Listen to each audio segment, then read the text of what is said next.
तर आज जसं की सर्वांना माहीत असेल 5 सप्टेंबर आपण शिक्षक दिन म्हणून साजरा करतो. तर आजच्या दिवस सर्वांना एक क्षणभर विश्रांती मिळावी त्यासाठी मी आज तुमचं हे लेक्चर घेणार आहे मॅथमॅटिक्सचं. तर मी प्रथम प्रवीण तांदळे, मी 12वी मध्ये शिकतो, सरांकडे शिकतो. तर आता करूया sir. Lesson number 1 mathematics part second.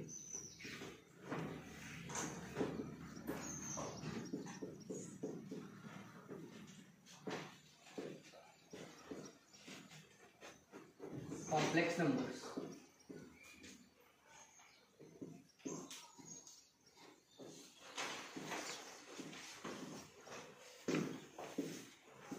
Slide.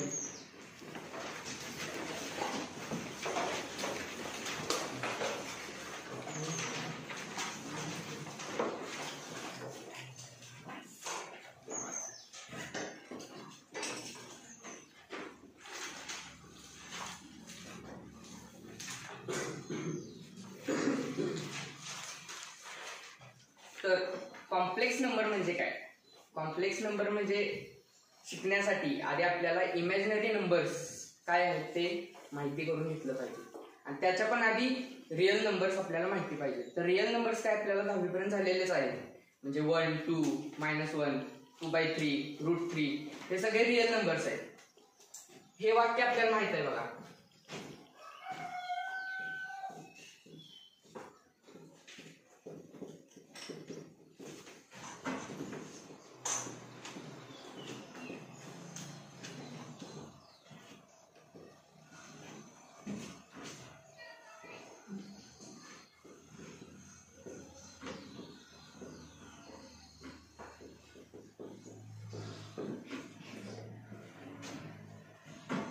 Quadratic equation कुठलं पण सोडवत असताना आपण बऱ्याच वेळा हे वाक्याचा उपयोग करतो. Square of any number cannot be negative. म्हणजे काय, आता एखादं क्वाड्रॅटिक इक्वेशन आपण सॉल्व्ह करत असलो आणि मग आपण तो फॉर्म्युला होता b² - 4ac, जर लेस दॅन 0 आला तर आपण काय म्हणतो, तो square of any number cannot be negative and hence the roots does not exist असं आपण म्हणत होतो. पण हे फक्त रिअल नंबरसाठी झालं. तर आपण कोणत्याही क्वाड्रॅटिक इक्वेशनचं रूट हे कॉम्प्लेक्स नंबर मध्ये देखील घेऊ शकतो. तर सुरुवातीला रिअल नंबर्स म्हणजे तुम्हाला माहितीच असतील, 1, 2, परत कोणतेही -1, 2/3, √5, √3 etc. ह्या मग हेडिंग टाका ए real numbers.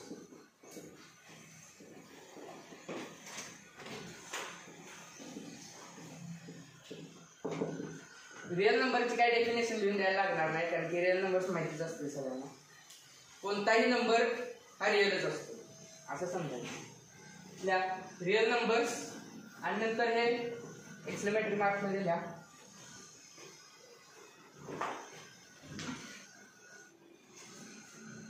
Examples of real numbers.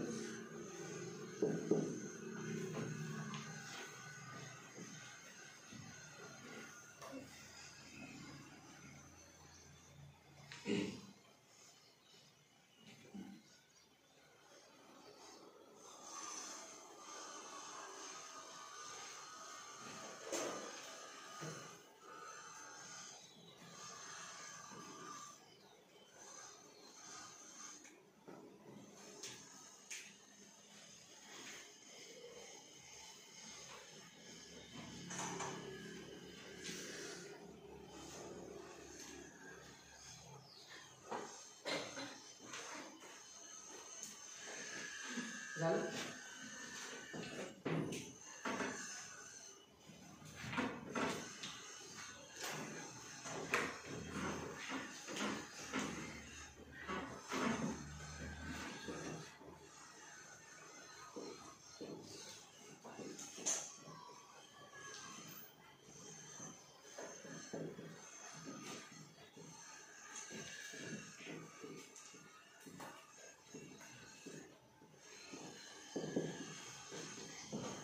आता पुढचा टाइप आहे इमॅजिनरी नंबर्स.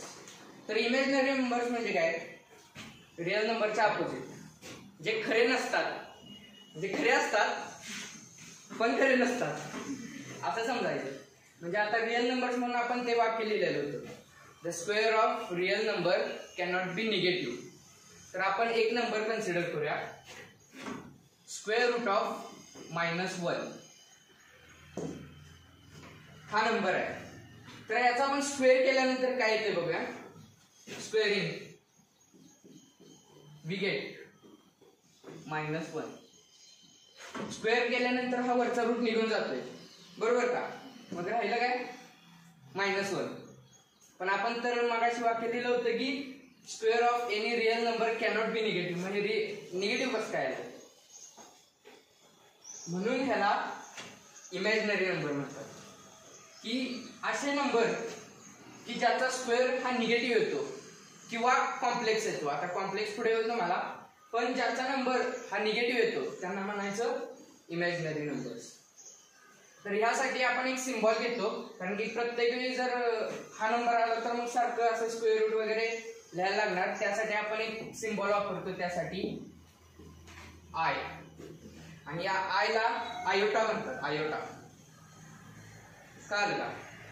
तर मग आता हा एक इमॅजिनरीचा नंबर झाला, म्हणजे आय हा एक इमॅजिनरी नंबर आहे. त्याचा स्क्वेअर केल्यानंतर काय येणार सांगा.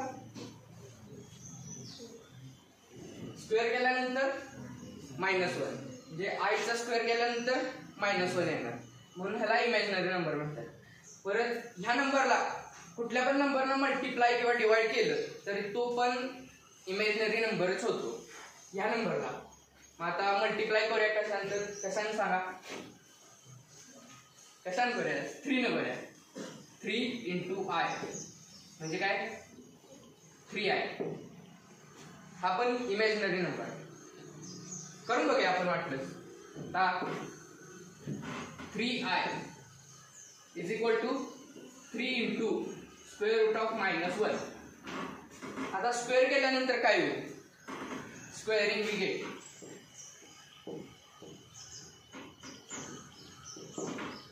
3 चा स्क्वेअर 9 आणि इंटू त्याचा स्क्वेअर -1. -9 × -1 हा पण मायनस नंबर आहे का. म्हणजे हा सुद्धा इमॅजिनरी नंबरच आहे. कळलं का. म्हणजे हा आयोटा, ह्या आयोटाला आपण कोणत्याही नंबरनं मल्टिप्लाय केलं, डिवाइड केलं, सबट्रॅक्ट वगैरे चालत नाही, फक्त मल्टिप्लाय किंवा डिवाइड वगैरे केलं की मग आपल्याला जो नंबर मिळतो तो सुद्धा इमॅजिनरीच असतो. कळलं.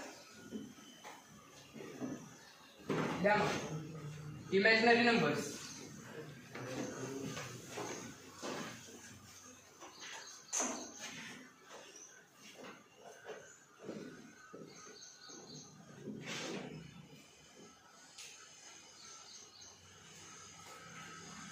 द्या खाली वाक्य, squares of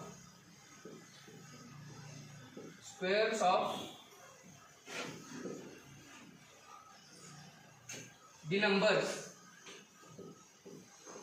squares of the numbers square root of -1 असं लिहायचं. स्क्वेअर रूट ऑफ -1 अँड मगाशी आपण एक्झाम्पल घेतलेलं वेगळं घेऊया आता जरा. स्क्वेअर रूट ऑफ -3 हा सुद्धा इमॅजिनरी नंबरचा आहे. म्हणजे स्क्वेअर रूट ऑफ -1 बाहेर काढायचं आणि स्क्वेअर रूट ऑफ -3 दिसतं का सगळ्यांना is equal to square root of -1 × 3 असं लिहू शकतो आपण, बरोबर का. Is equal to square root of -1 हे वेगळं काढलं आणि स्क्वेअर रूट ऑफ 3 वेगळं काढायचं इंटू स्क्वेअर रूट ऑफ 3. आणि याची व्हॅल्यू काय, म्हणजे आय आपण लिहितो, आयोटा इज इक्वल टू √3 आयोटा. म्हणजे हा पण कोणता नंबर आहे, imaginary number.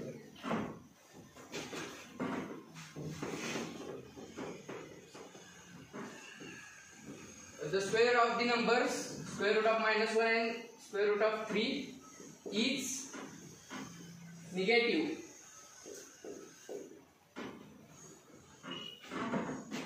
That is, the square of the numbers square root of -1 and square root of -3 is negative. That is -1 and -3. म्हणजे ह्याचा स्क्वेअर -1 आणि स्क्वेअर रूट ऑफ -3 चा स्क्वेअर -3 बरोबर का. त्या रूट 3 चा स्क्वेअर किती येणार 3 म्हणजे into -3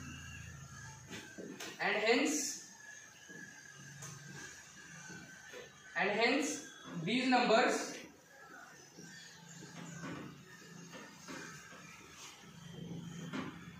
are not real numbers.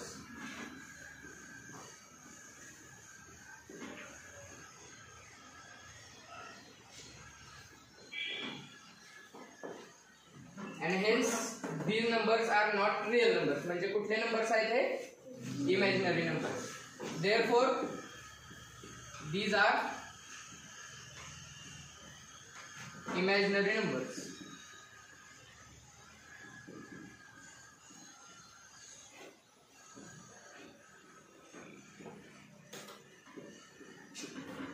Yeah.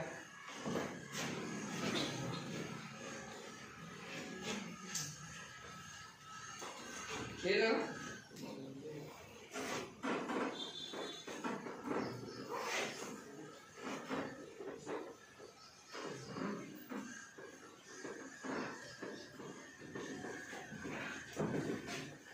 Yeah, square root of -1 is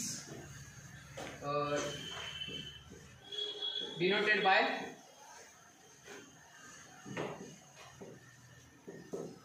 I. Square root of -1 is denoted by I. It is called as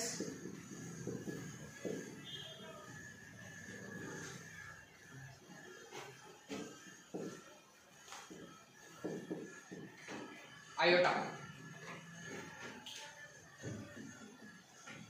त्याला युनिट इमॅजिनरी नंबर पण म्हणतात. म्हणजे युनिट का, कारण की युनिट म्हणजे काय 1 मराठीमध्ये एकक म्हणतात. मग युनिट म्हणजे 1 म्हणजे कुठल्याही हा युनिट आहे. मग कुठलाही नंबरला याने मल्टिप्लाय केलं तर हा इमॅजिनरी नंबर तयार होतो, म्हणून ह्याला युनिट म्हणतात. Unit of imaginary numbers. लिहा square root of -1 is called as square root of -1 is called as unit imaginary number.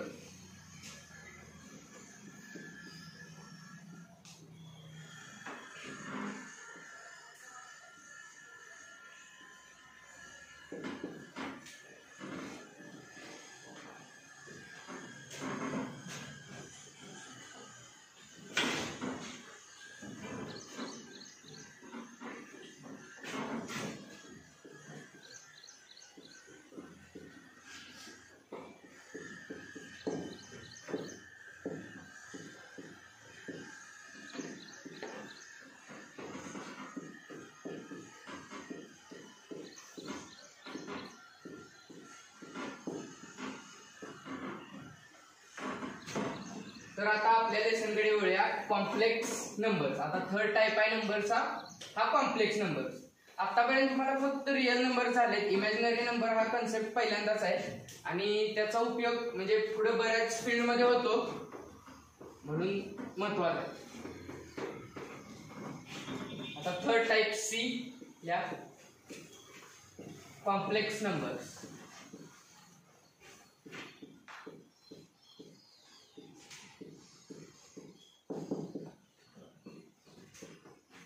आता कॉम्प्लेक्स नंबर्स म्हणजे काय, तर जास्त काही वेगळं नाही, फक्त रिअल नंबर आणि इमॅजिनरी नंबर याची ऍडिशन केली की त्याला म्हणायचं complex number.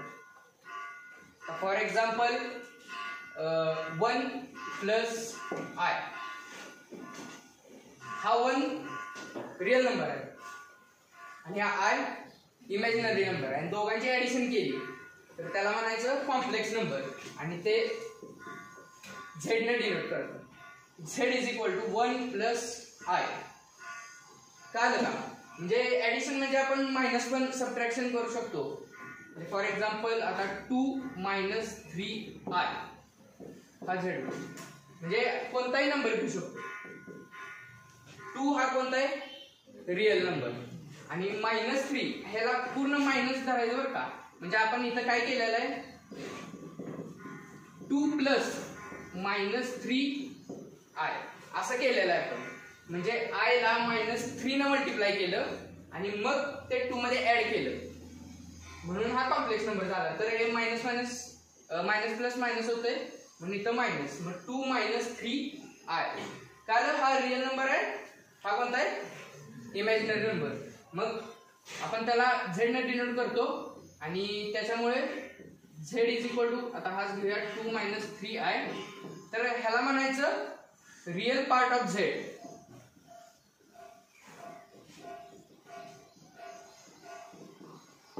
Real part of z म्हणजे हा z हा कॉम्प्लेक्स नंबर आहे, तर त्याचा रिअल पार्ट कोणता आहे 2. हा रिअल पार्ट आहे त्याचा, हा कॉम्प्लेक्स नाही, म्हणजे इमॅजिनरी नाही, कारण की आय नाही इथं, म्हणजे आयोटा इथे नाही, म्हणून हा रिअल पार्ट आहे त्याचा. आणि -3i हा इमॅजिनरी पार्ट आहे त्याचा, म्हणजे हे असंच म्हणतात त्याला, म्हणजे असं काही वेगळं काही नाव नाही, रिअल पार्ट ऑफ z असंच म्हणतात. आणि याला म्हणतात इमॅजिनरी पार्ट ऑफ z.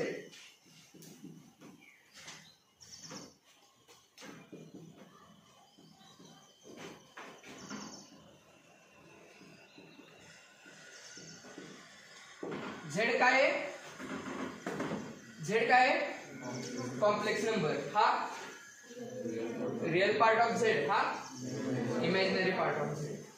लिहा मग कसं लिहिताय, असं लिहिताय जे असं जरा सुटेबल वाटते म्हणून असं लिहा.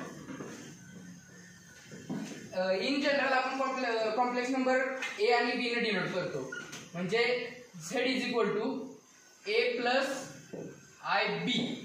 जे आय आधी लिहिलं बी नंतर लिहिलं त्याचा काही विषय नाही, बी आय नंतर पण लिहू शकता तुम्ही किंवा अगोदर पण लिहू शकता, तसं काय नाही. तर मग ए कोणता आहे रिअल पार्ट ऑफ आणि बी इमॅजिनरी. बी आय म्हणायचं नाही, जर असं म्हटलं तुम्ही व्हॉट इज बी आय तर हा इमॅजिनरी नंबर आहे, आणि फक्त जर बी म्हटला तर बी हा इमॅजिनरी पार्ट ऑफ झेड. का बघा डिफरन्स, म्हणजे बी आय हा फक्त वेगळा लिहिला आपण तर हा इमॅजिनरी नंबर होतो, आणि जर फक्त बी लिहिलं म्हणजे बी आता काय आहे तर इमॅजिनरी पार्ट ऑफ झेड. चालेल, मग असंच हे करून लिहा, असं ॲरो दाखवा किंवा कसं पण लिहा. Real part of Z, A real part of Z आणि बी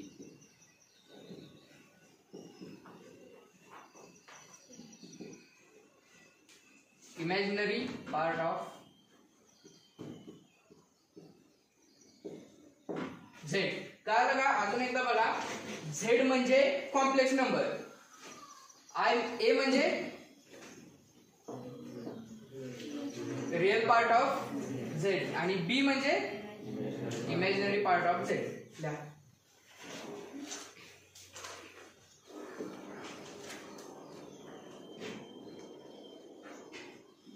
लिहिले एक्झाम्पल्स द्या कॉम्प्लेक्स नंबरचे.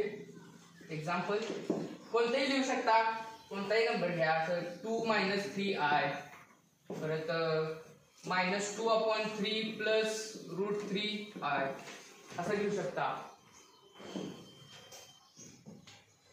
अजून द्या कोणतं √5 -3 लिहा तुमच्या मनाने कोणताही घ्या, फक्त अशा फॉर्म मध्ये असला पाहिजे.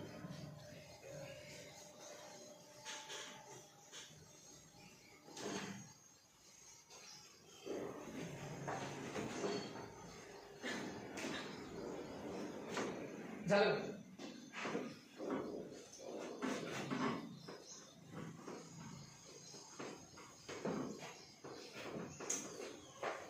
आता आपण पहिले दोन टाइप शिकले ते म्हणजे रिअल नंबर्स आणि इमॅजिनरी नंबर्स. तर रिअल नंबर्स आणि इमॅजिनरी नंबर्स हे सुद्धा कॉम्प्लेक्स नंबर आहे. म्हणजे आपण आता कसं म्हणतो सुरुवातीला बघा, set of natural numbers is subset of किंवा belongs to set of natural number belong to set of whole numbers. Whole numbers म्हणजे काय, 0 असतो फक्त, पण हा नॅचरल नंबरचा सेट पूर्ण होल नंबर मध्ये असतो, बरोबर का. तर होल नंबरचा सगळा सेट हा इंटेजर्स मध्ये असतो, बरोबर का. म्हणजे 0 1 2 3 हे इंटिजर्स मध्ये पण येतात -1 आणि त्यांच्या बरोबरच होल नंबर सुद्धा येतात. तसंच त्याचबरोबर आपले जे रिअल नंबर्स आहेत आर ने डिनोट करतो आणि इमॅजिनरी नंबर समजा आपण आय ने डिनोट करूया तर हे दोन्ही सुद्धा कॉम्प्लेक्स नंबर मध्ये येतात. म्हणजे कसं बघा ते, आता समजा आपण हा नंबर लिहूया 5, हा कोणता आहे रिअल नंबर आहे. पण जर मी असं लिहिलं +0i फक्त लिहिलाय, 0 ने आयला मल्टिप्लाय केलं की परत 0 होतंय म्हणून काय 5च येणार आहे. पण हा कुठला नंबर आहे मग आता कॉम्प्लेक्स नंबर आहे. म्हणजे every real number is a complex number. का ना फक्त त्याच्या पुढे 0i असते 0i. आता समजा फक्त असं लिहिलं 5, तुम्ही काय म्हणणार हा रिअल नंबर आहे, रिअल आहेच आणि प्लस कॉम्प्लेक्स सुद्धा आहे, फक्त लिहायचं 0i. आता दुसरा नंबर घेऊया -3i. हा कोणता नंबर आहे इमॅजिनरी नंबर आहे, पण आता असं लिहिलं तर कॉम्प्लेक्स नंबर आहे. मग हा रिअल नंबर आहे पण हा कॉम्प्लेक्स सुद्धा आहे, दोन्ही पण आहे. हा इमॅजिनरी आहे आणि हा कॉम्प्लेक्स सुद्धा आहे. म्हणजे फॉर एक्झाम्पल 1 कोणता आहे नॅचरल पण आहे, इंटिजर पण आहे, परत काय रिअल नंबर पण आहे. तसंच हा रिअल पण आहे कॉम्प्लेक्स पण आहे आणि हा कोणता आहे इमॅजिनरी आणि कॉम्प्लेक्स म्हणजे दोन्ही पण आहे. मग 5 - 0i किंवा प्लस, तर याचा रिअल पार्ट कोणता 5 आणि इमॅजिनरी पार्ट 0. म्हणजे हे लक्षात ठेवा की एखाद्या कॉम्प्लेक्स नंबरचा जर इमॅजिनरी पार्ट 0 असला तर हा प्युअरली रिअल नंबर असतो आणि एका कॉम्प्लेक्स नंबरचा जर रिअल पार्ट 0 असला तर तो प्युअरली इमॅजिनरी नंबर असतो. ते लिहायचं आहे पुढे. आता सध्या बघा अजून एक रिअल पार्ट म्हणजे आता आपण हा लिहिला z = a + ib, तर a = real part of z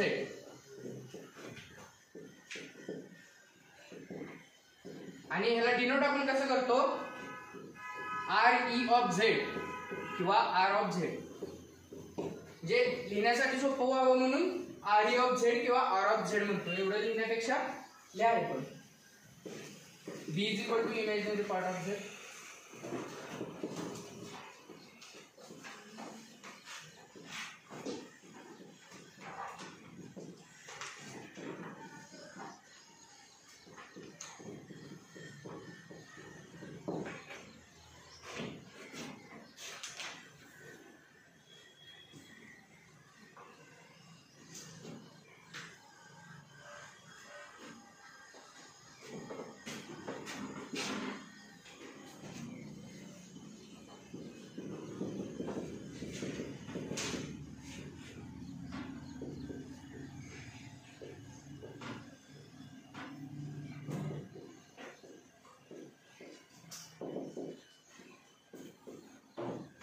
complex number म्हणजे काय आलंय ना, आता फक्त डेफिनेशन लिहायची आहे त्याची.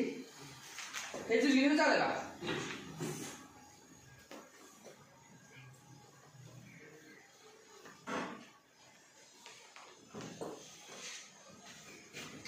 तर बघा आता डेफिनेशन ऑफ कॉम्प्लेक्स नंबर. मग आपण कॉम्प्लेक्स नंबर कशाने डिनोट करतो a + ib z = मग त्याच्यावरूनच डेफिनेशन आहे त्याची any number in the form of a + ib.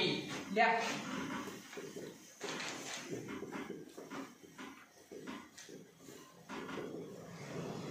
any number in the form of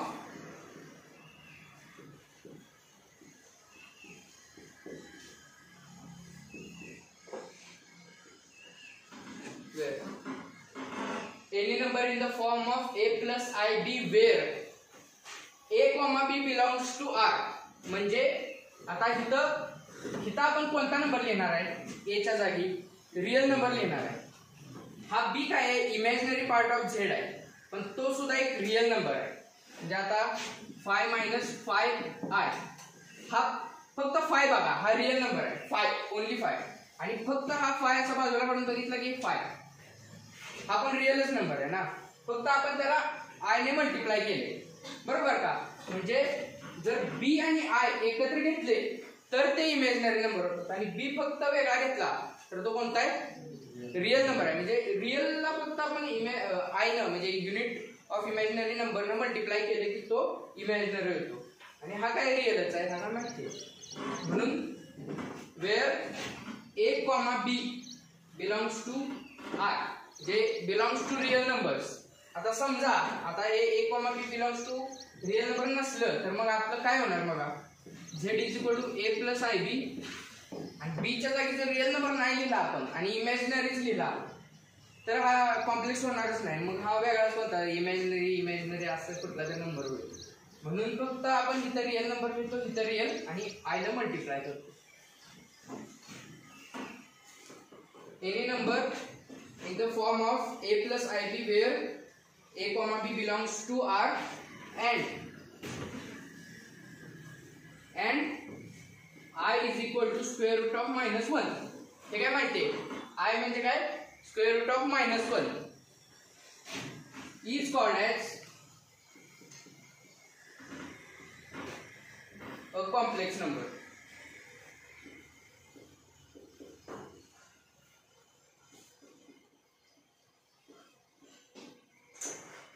Any number in the form of a plus ib where a comma b belongs to real and I is equal to square root of -1 is called as a complex number and it is comma there and it is denoted by z. Yeah.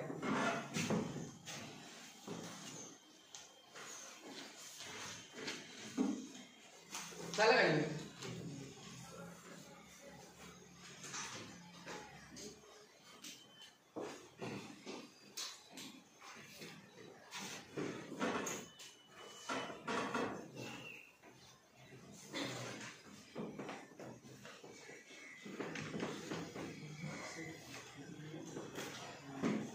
तर real नंबरचा set आपण कशाने denote करतो? R. The set of real number is denoted by R. तसंच the set of complex number is denoted by C. आरचं real नंबरचं पहिलं letter आहे आर म्हणून रियल नंबरचा सेट आर आणि कॉम्प्लेक्स नंबरचं पहिलं लेटर आहे सी म्हणजे कॉम्प्लेक्स नंबरचा सेट सी ने डिनोट करतो. आणि सेट डिनोट करता बघा 10वीत आपले झाले सी इज इक्वल टू आपण असं लिहितो कर्ली ब्रॅकेट. कसं डिनोट करतो? A plus i b where a comma b belongs to real आणि comma i is equal to square root of -1. लिहा. हे माहित आहे ना कुठला फॉर्म म्हणतात जरा? सेट बिल्डर फॉर्म का कुठला फॉर्म म्हणतात? आठवत नाही का 10वीचं?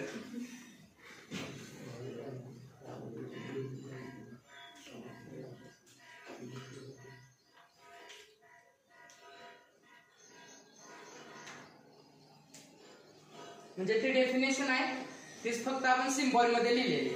हा set of complex number c a plus i b आपण कसं डिनोट करतो ते फक्त लिहिलेलं आहे.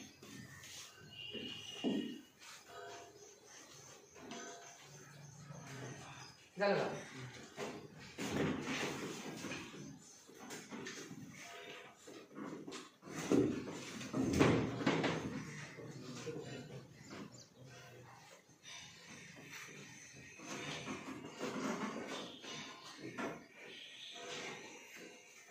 आता ते मगाशी सांगितलेलं होतं की रिअल नंबर हा कॉम्प्लेक्स असतो आणि कॉम्प्लेक्स नंबर हा रिअल कधी असतो जर त्याचा इमॅजिनरी पार्ट 0 असला तर. मग ते लिहूया आपण. नोट म्हणा. नोट इम्पॉर्टंट आहे त्याच्यावरती म्हणजे एमसीक्यू वगैरे असतात. लिहा. फर्स्ट पॉइंट अ कॉम्प्लेक्स नंबर. जरा फास्ट लिहा माझ्या बरोबर. अ complex number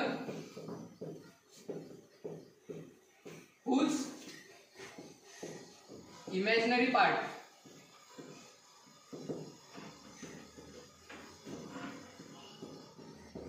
is 0.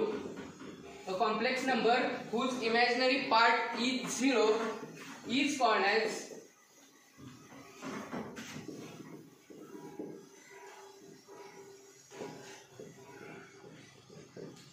Purely real number.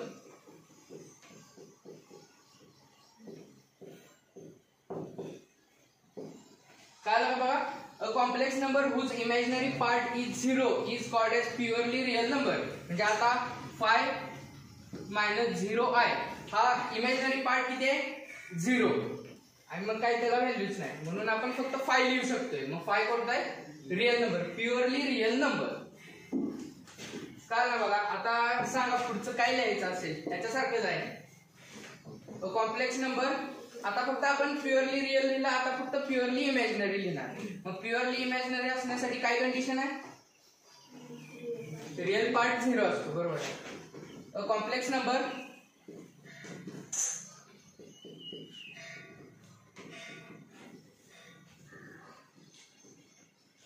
a complex number whose real part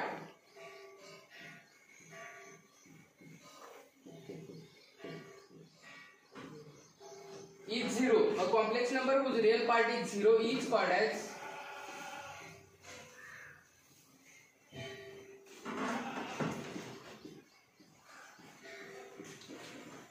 purely imaginary number.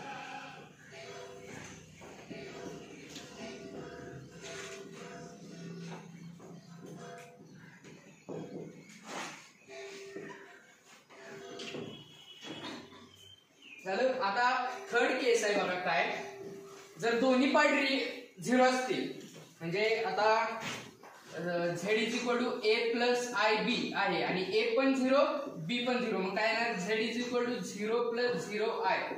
तर ह्याला काय म्हणतात,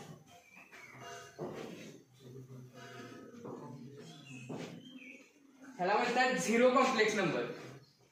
म्हणजे आता एखादा एमसीक्यू वगैरे आला, which of the following is not complex number, आणि ऑप्शन मध्ये असलं 0, तर तुम्ही 0 लगेच टिक करायचं नाही, कारण की 0 पण हा कॉम्प्लेक्स नंबर आहे. 0 आपण असं लिहू शकतो, 0 is equal to 0 plus 0i, बरोबरच आहे ना. म्हणजे हा 0 सुद्धा कॉम्प्लेक्स नंबर आहे, पण ह्याला काय म्हणतो आपण, फक्त 0 कॉम्प्लेक्स नंबर. त्याचं नाव फक्त वेगळं आहे, 0 कॉम्प्लेक्स नंबर. लिहा मग. A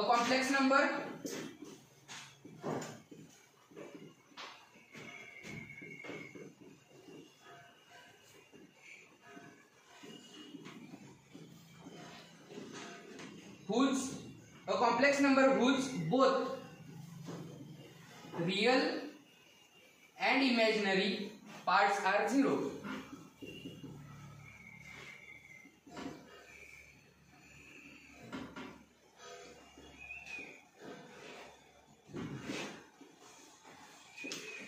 A complex number whose both real and imaginary parts are 0 is called as zero complex number.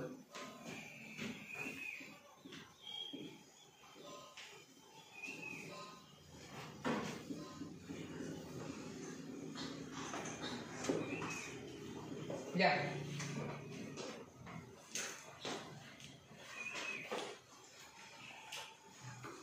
त्याला एक्झाम्पल म्हणून z is equal to 0 plus 0i, हा एकच 0 कॉम्प्लेक्स नंबर आहे, दुसरा कुठला नाही. झालं का. आता बघा आपण काय काय घेतलं. कॉम्प्लेक्स इमॅजिनरी नंबर म्हणजे काय, रिअल नंबर म्हणजे काय, आणि कॉम्प्लेक्स नंबर म्हणजे काय, कळलं ना सगळ्यांना. आता नेक्स्ट पॉइंट आहे इक्वॅलिटी ऑफ कॉम्प्लेक्स नंबर. द्या हेडिंग द्या.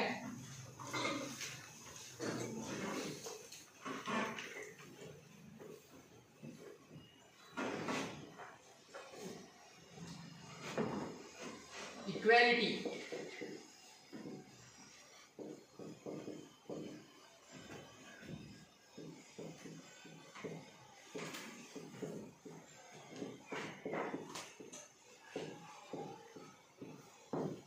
Equality of complex numbers. तर दोन कॉम्प्लेक्स नंबर रिअल कधी असणार. आता तुम्ही वेक्टर शिकताय, वेक्टर चॅप्टर चालू आहे तुमचा, मग आपण कसं वेक्टर मध्ये कसं लिहितो, 2i cap plus 3j cap is equal to ai cap plus bj cap. जर असं असलं तर आपण काय घेतो, समजा ए आणि बी ची व्हॅल्यू काढायची आहे, तर ए आणि बी काय आहे, म्हणजे जर दोन वेक्टर इक्वल असायचे असले तर त्यांचे कॉम्पोनंट्स पण इक्वल असतात, आयजेके चे कॉम्पोनंट्स इक्वल असतात, आहे का, बरोबर आहे का. म्हणजे ए जर 2 असला 2 आय कॅप आणि बी जर 3 असला तरच हे दोन वेक्टर इक्वल असतात. हो सांगायला बहुतेक झालेलं नसेल तुम्हाला. तर दोन कॉम्प्लेक्स नंबर इक्वल कधी असणार, आता समजा मी असं म्हटलं 2 इज इक्वल टू 3, चुकीच आहे. 2 इज इक्वल टू 3 कुठं असते, मग आणि हा रिअल नंबर आहे आणि प्लस 0 आहे, मग हे असं येणार नाही. काय येणार नाही, 2 इज इक्वल टू 3 काय येणार नाही, कारण की 2 इक्वल नाहीच म्हणून. मग एखादा कॉम्प्लेक्स नंबर जर इक्वल असेल कधी म्हणायचं, a plus i b is equal to समजा 2 मायनस 3i. हे आपण कधी म्हणणार, ज्यावेळी a इज इक्वल टू 2 असेल आणि b is equal to minus 3, किंवा समजा प्लस घेतलं तर b is equal to plus 3 असे असेल तरच आपण म्हणू शकतो की हे दोन कॉम्प्लेक्स नंबर इक्वल आहेत, नाहीतर ते इक्वल नसतात. म्हणजे a च्या जागी 2 लिहूया 2 आणि b च्या जागी 3 लिहा plus 3i is equal to 2 plus 3i, हे इक्वल आहे म्हणून हे इक्वल आहे.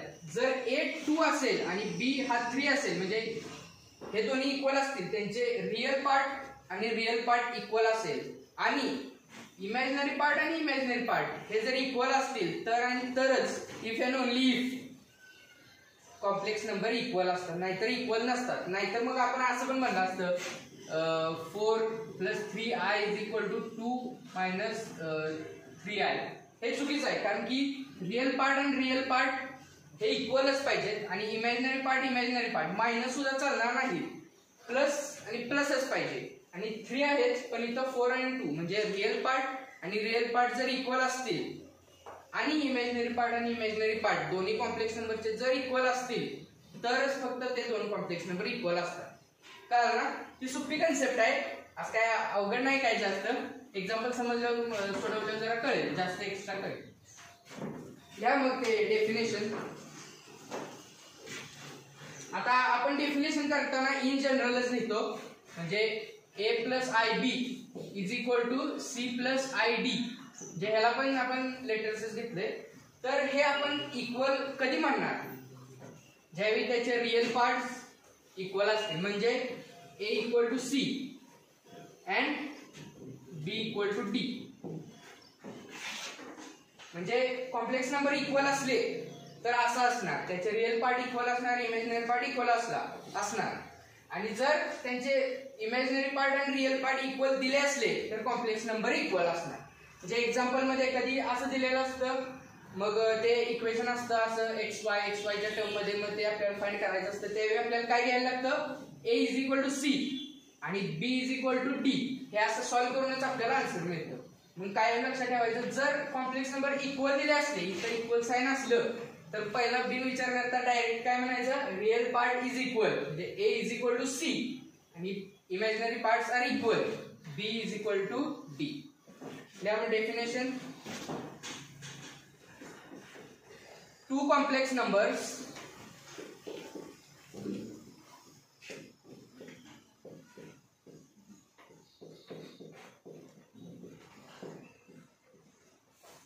Z1 is equal to a plus ib. म्हणजे टू कॉम्प्लेक्स नंबर कुठले कुठले आहेत ते पण डिफाइन केले. Two complex number Z1 is equal to a plus ib and Z2 is equal to c plus id are two complex numbers. Z1 is equal to a plus ib and Z2 is equal to c plus id are said to be equal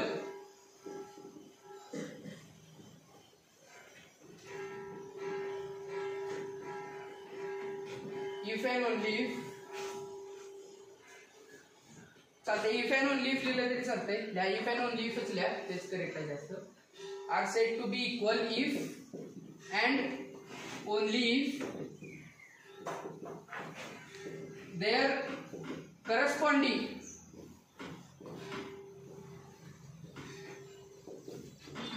their corresponding real and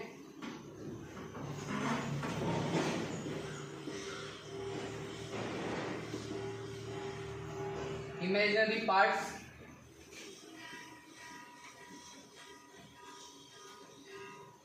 are equal. Two complex numbers z1 is equal to a plus ib and z2 is equal to c plus id are said to be equal if and only if their corresponding real and imaginary parts are equal. म्हणजे आता z1 आणि z2 equal आपण कधी म्हणणार, ज्यावेळी आता real part आणि ह्याचा रियल पार्ट इक्वल आहे आणि ह्याचा इमॅजिनरी पार्ट ह्याचा इमॅजिनरी पार्ट इक्वल आहे. म्हणजे ह्याचा अर्थ आपण सिंबल मध्ये असा पण लिहू शकतो, if z1 is equal to a plus ib, लिहाय पण z2 is equal to c plus id and a is equal to c and b is equal to d, then z1 is equal to z2. किंवा उलट पण corollary आपण घेऊ शकतो किंवा contradiction त्याचं converse. म्हणजे कधी कधी असं दिलं असतं की z1 is equal to z2, मग त्याच्यावरून आपण असं लिहायचं असतं a is equal to c, b is equal to d. a is equal to c असं लिहायचं नाही, तर त्याचा जो रियल पार्ट असेल तो घ्यायचा दोघांचा आणि इक्वल करायचं आणि इमॅजिनरी पार्ट घ्यायचे आणि ते इक्वल करायचं. का ना, तर एक्झाम्पल आहे आता एक या question, determine the values of x and y.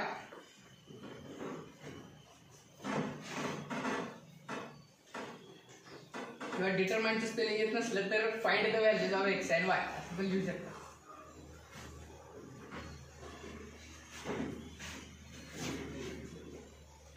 या question number 1, if x plus iy is equal to 3 plus 4i. असू दे क्वेश्चन उलटा आहे, बरं असं चालतोय आपण. If x plus iy is equal to 3 plus 4i, then x आणि y च्या व्हॅल्यू सांगा मग काय.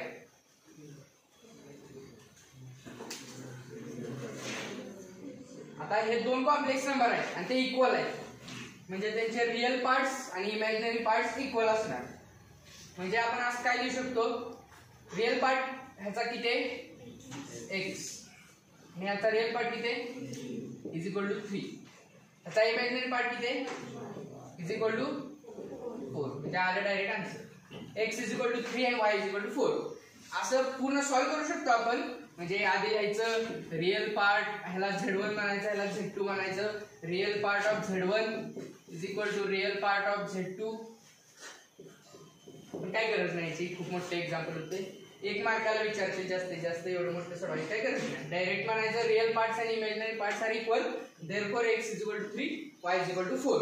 लिहा.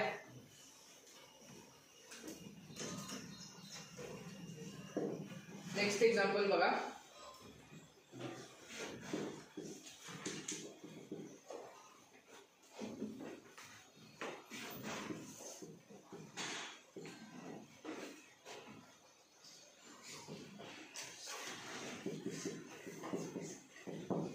चला का वरचं. आता इथे पण सेम तसंच करायचं आहे. आता हा एक कॉम्प्लेक्स नंबर आहे, हा कोणता आहे रियल पार्ट, हा त्याचा इमॅजिनरी पार्ट, हा 21 त्याचा रियल पार्ट आणि हा -3 आहे त्याचा इमॅजिनरी पार्ट आहे. म्हणजे मागाशी आपण कसं केलं तर real part is equal to real part आणि imaginary part is equal to imaginary part. मग असं लिहू शकता की by equality of complex number. बघा आधी लिहू नका, आधी बघा. By equality of complex numbers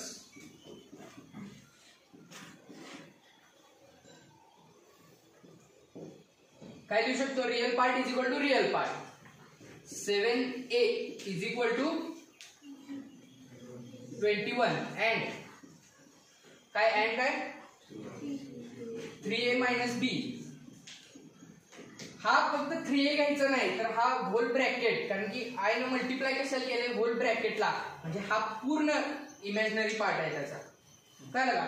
तर find values of x and y होतं, मग इथं a and b असू दे चालतंय. मग तिथं दुसरा क्वेश्चन घेऊ शकताय, find values of a and b. तर हा पूर्ण घ्यायचा बरं का. 3a + b = -3. हा साईन महत्वाचा आहे. इथं बऱ्याच वेळा चूक होते. फक्त आपण 3 घेतो पण 3 घ्यायचं नाही. इथं प्लस आहे आणि इथं मायनस आहे. समजा इथं मायनस असतं तरी पण इथे मायनस द्यायचं आणि इकडे पण मायनस द्यायचं. नंतर मायनस मायनस कॅन्सल करायचं. पण साईन बरोबर तो नंबर सुद्धा घ्यायचा. हा आपण असा लिहू शकतो +-3 आहे म्हणून हा -3 इथे घ्यायचा. कळलं का? -3.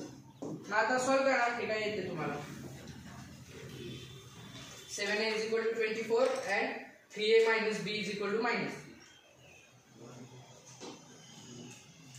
By equality of complex number ते लिहा.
झालं का?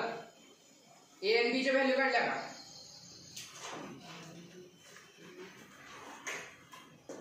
हे कसं सोडवले जमतं ना सगळ्यांना? तरी पण एकदा दाखवतो.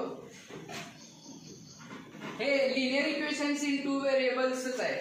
हे आपण जे सॉल्व्ह केलं का नाही फक्त सोपं आहे एकदम म्हणून बघतो इथं बघा. 7a = 21 and 3a - b = -3. आता याची व्हॅल्यू काय डायरेक्ट आहे. a कसं काय 7 हा बरोबर आहे. 7 ने डिवाइड करायचं. a = 21/7. 7 3 = 21. 3 a = 3. कळलं का? आणि आता इथं a ची व्हॅल्यू काय डायरेक्ट लिहायची आणि इक्वेशन सॉल्व्ह करायचं.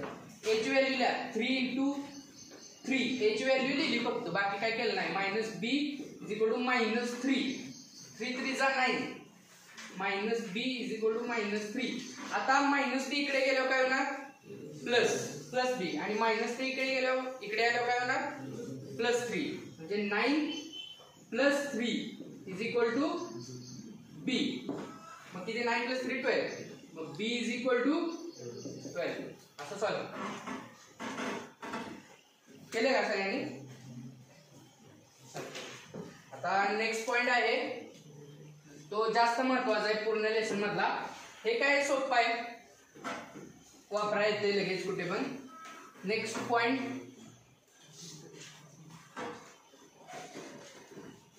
Conjugate of complex number.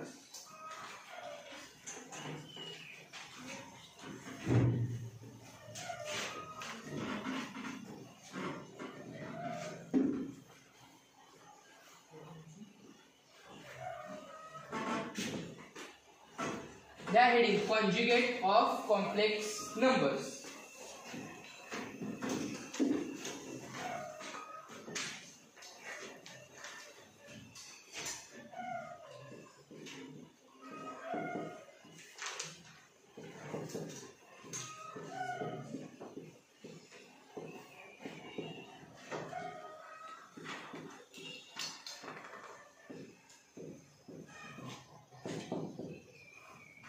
Conjugate of complex numbers. तर हा कन्सेप्ट पण सोपा आहे पण महत्वाचा आहे कारण की म्हणजे पुढचे जे काही क्वेश्चन असतील बऱ्याच क्वेश्चन मध्ये 90% क्वेश्चन मध्ये हा सॉल्व्ह करायलाच लागतो आणि मग राहिलेला क्वेश्चन आपण सॉल्व्ह करतो. तर कॉन्जुगेट म्हणजे काय म्हणजे थोडक्यात अपोजिट म्हणता येत नाही तसं पण थोडक्यात अपोजिटच म्हणजे त्या नंबरचा अपोजिट.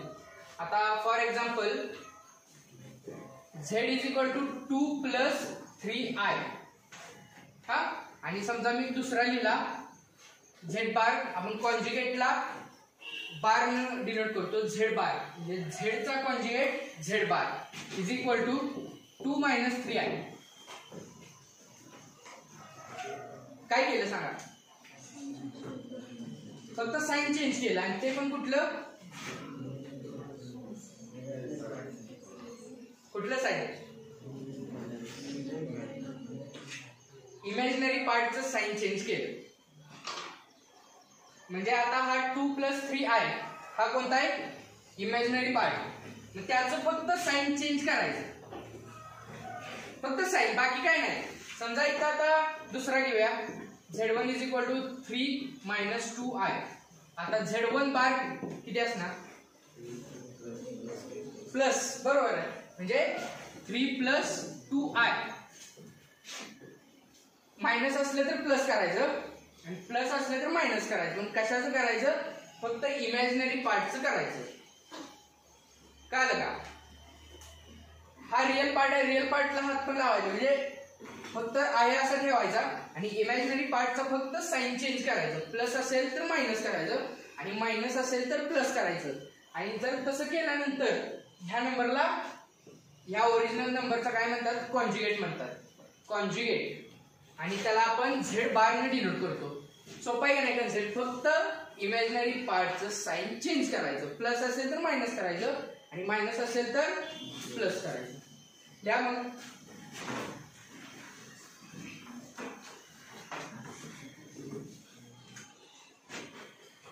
द कॉन्जुगेट डेफिनेशन लिहा आधी. Conjugate of complex number. The conjugate of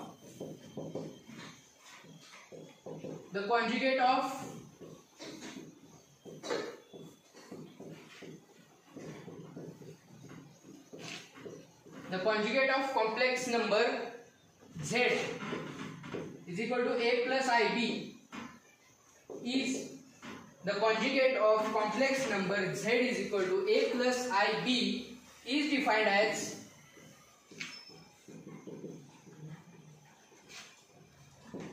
z bar is equal to a minus ib. काय लगा? हा यातला इमॅजिनरी पार्ट कुठला आहे? b. b आहे ना, नाही फक्त b. इमॅजिनरी पार्ट b आणि मग त्याचं फक्त साइन चेंज करायचं. i म्हणजे हा असं लिहू शकतो. काय लगा? म्हणजे i आधी लिहितात जास्त करून, किंवा नंतर जरी लिहिलं चालते, कारण की मल्टिप्लिकेशन आहे, कसं पण चालू शकतंय. म्हणून आय आधी लिहिलं चालतंय, पण हे साइन चेंज कुणाचं केलेलं आहे? पण बीचं केलेलं आहे, एवढं लक्षात ठेवा. नाहीतर आयचं साइन चेंज म्हणजे तो वेगळाच नंबर होईल. आय हा इमॅजिनरी नंबर आहे आणि बीचं साइन चेंज केलंय असं लिहा. मग किंवा असं पण लिहू शकतो, is equal to a plus minus b I.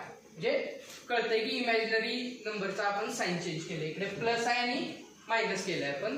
आणि जर आपण असं लिहिलं, असं पण लिहू शकतो, the conjugate of this number is this number. कळलं? म्हणजे दोघं एकमेकाचे कॉन्जुगेट असतात. लिहिलं ना डेफिनेशन. आता काय एक्झाम्पल्स आहेत कॉन्जुगेट ऑफ कॉम्प्लेक्स नंबर. आणि हे एक अजून एक वाक्य लिहा. It is denoted bye z बार. त्याला बार म्हणायचं, z bar.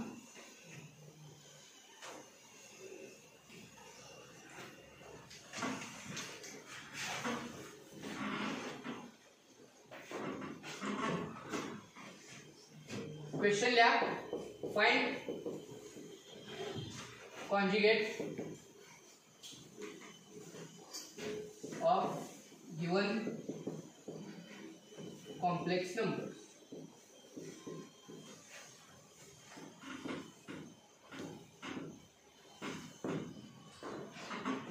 Find conjugate of given complex number. आता काय कॉम्प्लेक्स नंबर आपण कोणतेही घेऊ शकतो आणि त्याचा कॉन्जुगेट काढू शकतो. तसं काही क्वेश्चन बघायलाच पाहिजे असं काही गरज नाही. तुम्ही असं प्रॅक्टिस करताना मनानं कोणताही कॉम्प्लेक्स नंबर घ्यायचा आणि त्याचा कॉन्जुगेट काढायचा, मग जास्त प्रॅक्टिस होते. त्याला एक्झाम्पल नंबर 1 3 - 4i. सांगा मग आता आपण म्हणायचं let z is equal to 3 minus 4i, therefore z bar is equal to किती 3 plus 4i. बरोबर आहे, हेच आन्सर लिहा.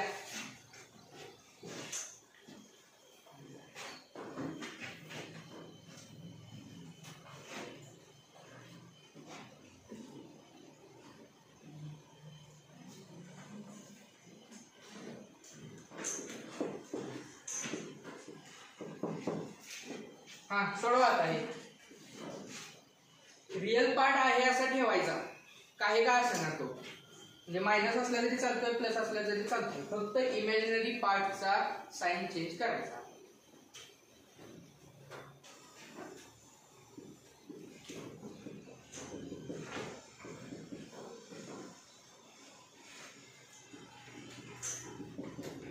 आले काय आन्सर -2 + 3i. बरोबर. Next question.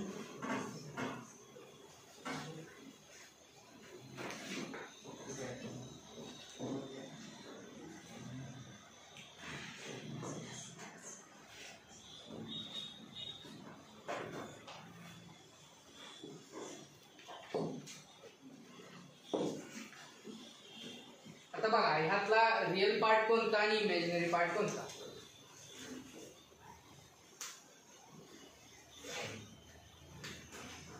डायरेक्ट लिहू नका, आधी जरा विचार करा रिअल पार्ट कोणता आणि इमॅजिनरी पार्ट कोणता. यात आय कुठे दिसतोय,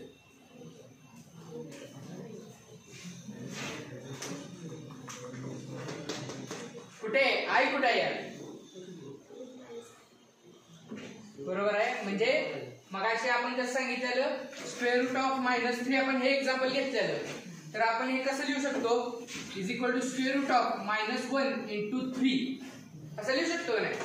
म्हणजे हे तेच येणार आहे -3. मग इज इक्वल टू आपण सेपरेट रूट मध्ये लिहू शकतो, रूट -1 × √3 लिहू शकतो, आणि इज इक्वल टू किती √3i -1 square root of -1 is i. म्हणजे तसंच आपल्याला इथे सुद्धा करायचं. कळलं का. मग ह्या z इज इक्वल टू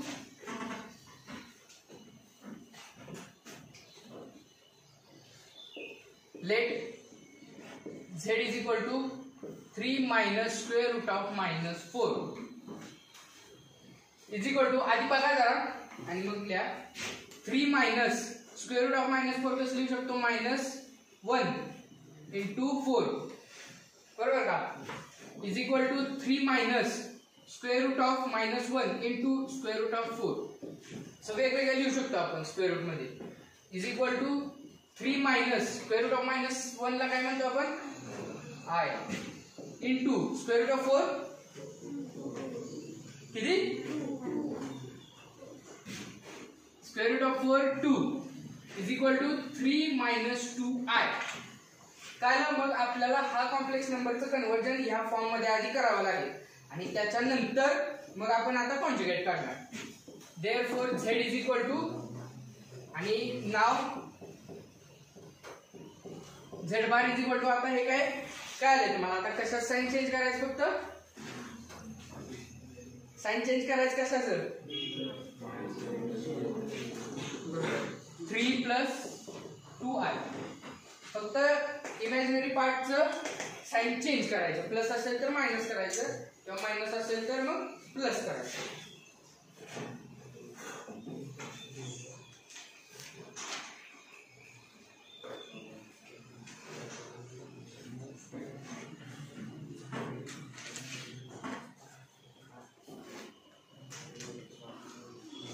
आता अजून एक एक्झाम्पल आहे, हे पण जरा वेगळं आहे बघा.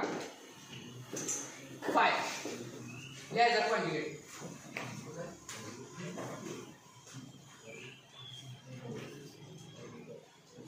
आता जो सोडवेल त्याचं चुकणार. म्हणजे हा क्वेश्चन असा आहे की जो सोडवेल तो चुकणार, कारण की 5 हा कोणता नंबर आहे, रिअल नंबर आहे.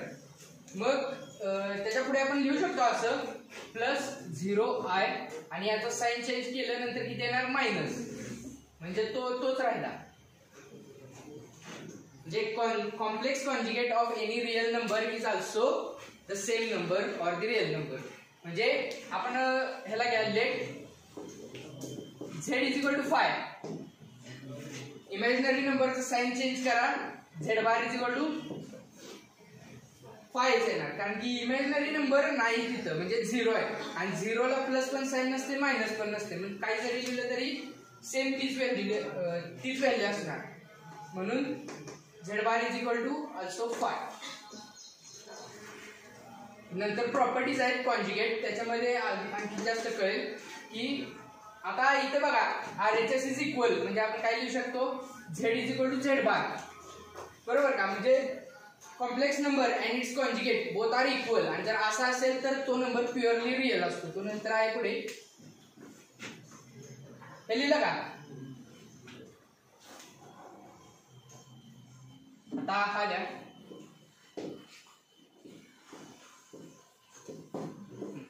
याचा कॉन्जुगेट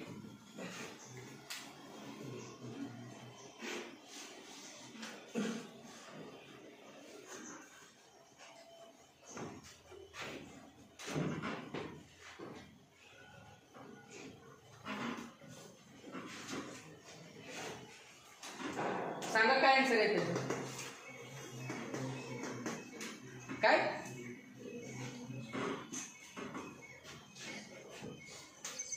हा कोणता नंबर आहे, इमॅजिनरी, मग याचं साइन चेंज करायला पाहिजे ना.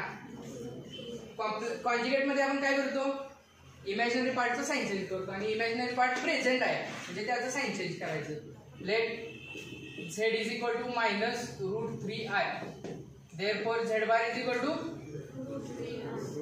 √3i, बरोबर. फक्त मायनस प्लस करायचं, प्लस मायनस करायचं. फक्त रिअल नंबर असला तर तो आहे असा येणार, कारण की त्याचा इमॅजिनरी पार्ट नसतोच. लिहा,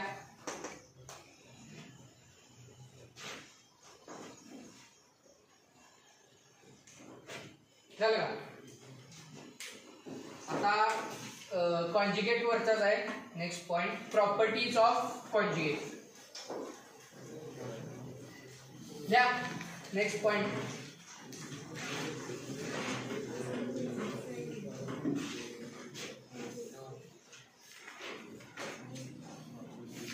properties of conjugate, complex conjugate, किंवा प्रॉपर्टीज ऑफ झेड बार पण लिहू शकता. झेड बार आपण कॉन्जुगेटला झेड बार म्हणून डिनोट करतो.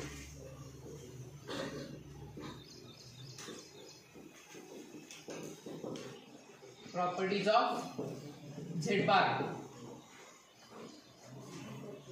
तर फर्स्ट प्रॉपर्टी कशी आहे बघा, IMKA महत्वाचा आहे. प्रॉपर्टीज ऑफ झेड बार. तर फर्स्ट प्रॉपर्टी आहे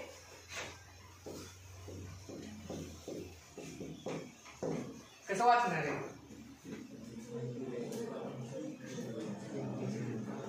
त्याला काय म्हणतात, कॉन्जुगेट ऑफ झेड. म्हणजे हा झेड बार म्हणजे काय, कॉन्जुगेट ऑफ झेड, त्याचा कॉन्जुगेट जर आपण घेतला तर तो परत ओरिजिनल नंबर हा झेडच येतो. Conjugate of Z is always Z. म्हणजे आता फॉर एक्झाम्पल आपण एक एक्झाम्पल घेऊया, 3 + 2i Z is equal to, हा याचा कॉन्जुगेट काय येणार सांगा, z bar is equal to. आता याचा कॉन्जुगेट घ्यायचा, या नंबरचा कॉन्जुगेट ऑफ झेड, म्हणजे झेड बारचा conjugate bar extra is equal to 3 + 2i. म्हणजे हा नंबर आणि हा नंबर सेमच आहे, बरोबर का. म्हणजे z is equal to conjugate of z. म्हणजे एखाद्या नंबरचा जर कॉन्जुगेट घेतला आणि त्याचा पण कॉन्जुगेट घेतला तर तो ओरिजिनल नंबरच येतो. काय असं लिहा, ही प्रॉपर्टी लिहा. आणि जर एक्झाम्पल पाहिजे असेल कशी काय आली, थोडक्यात प्रूफच आहे त्याचं. प्रॉपर्टीला फर्स्ट प्रॉपर्टी आहे, खाली एक्झाम्पल म्हणून हे लिहा. Example z is equal to 3 + 2i.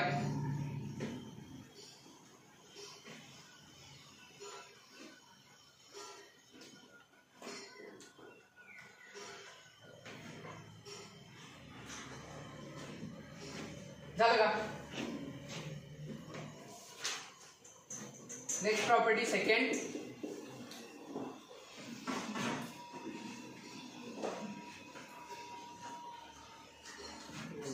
If, आता मगाशी मी सांगितलेलं if z is equal to z bar, जर कॉम्प्लेक्स नंबर आणि त्याचा कॉन्जुगेट हे दोघं पण इक्वल असतील तर काय असणार, मगाशी काय सांगितलेलं रिअल नंबर असतो. म्हणजे आपण मगाशी बघितलेलं 5 प्लस 0i आणि त्याचा कॉन्जुगेट घेतलं किती येणार 5 प्लस मायनस काय पण लिहायला चालतंय कारण की 0 ला काहीच फरक पडत नाही. म्हणजे हे दोन्ही इक्वल आहेत. z is equal to 5, z bar is equal to 5 आणि फक्त आणि फक्त कधी होऊ शकतं ज्यावेळी इमॅजिनरी नंबर हा 0 असतो, म्हणजे तो नंबर प्युअरली रिअल आहे. If z is equal to z bar then z is purely real.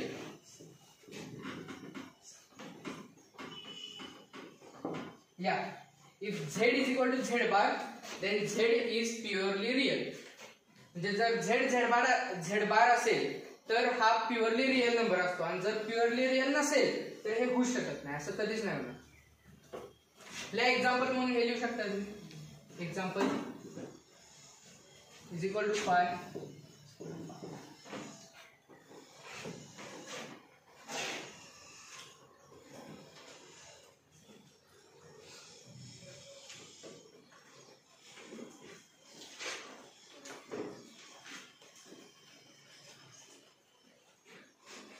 Third property बघा,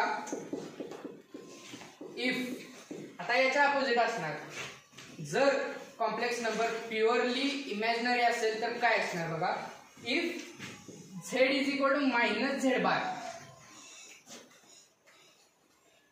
if z is equal to minus z bar, म्हणजे जर एखादा कॉम्प्लेक्स नंबर आणि त्याचा कॉन्जुगेट जर इक्वल असतील पण मायनस साइन असेल मध्ये, आता इथं बघा z is equal to z bar, इथं मायनस साइन नाही, म्हणजे हे दोन्ही नंबर इक्वल आहेत, पण z is equal to minus z bar असा असेल तर काय असणार, देन z इज प्युअरली इमॅजिनरी नंबर.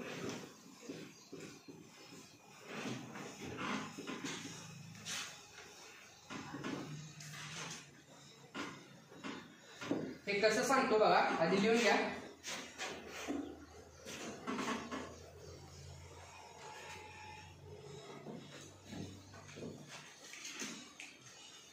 तर बघा समजा आपण कन्सिडर करूया z is equal to 0 minus 3i. आता हा कोणता आहे, प्युअरली इमॅजिनरी नंबर आहे बरोबर, कारण की रिअल पार्ट त्याचा 0 आहे. मग आता कॉन्जुगेट घेऊया आपण, z bar is equal to किती सांगा, किती बरोबर 0 प्लस 3i बरोबर का, म्हणजे असं 0 नाही लिहिला चालतंय, minus 3i is equal to plus 3i, plus पण लिहिलं नाही तर चालतं, म्हणजे मायनस 3i प्लस 3i. आणि आता हे बघा दोन्ही बघा, आता इक्वेशन 1 आणि इक्वेशन 2 देऊया आपण नंबर.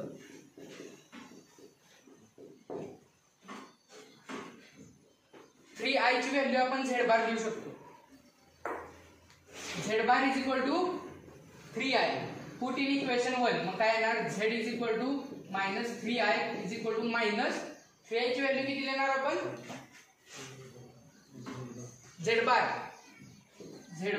हे बघा, therefore z is equal to minus z bar.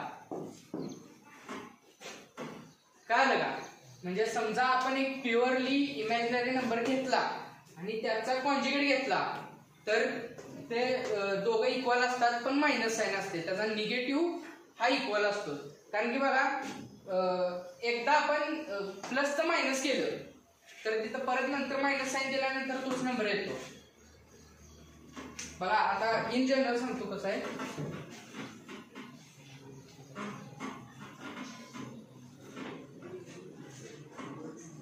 z is equal to, आता प्युअरली इमॅजिनरी घ्यायचा आहे आपल्याला म्हणून फक्त b घ्यायचा, a घेणार नाही आपण, a प्लस बी आय आणि a तिथे 0 असणार बरोबर का. जर a 0 असला तर हा कोणता आहे, प्युअरली इमॅजिनरी नंबर. आता याचा कॉन्जुगेट घेऊया आपण, z bar is equal to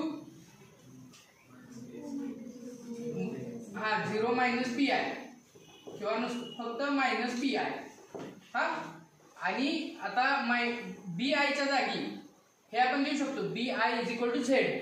zero काय व्हॅल्यू नसते, फक्त बी आय म्हणजे 0 प्लस बी आय म्हणजे बी आय.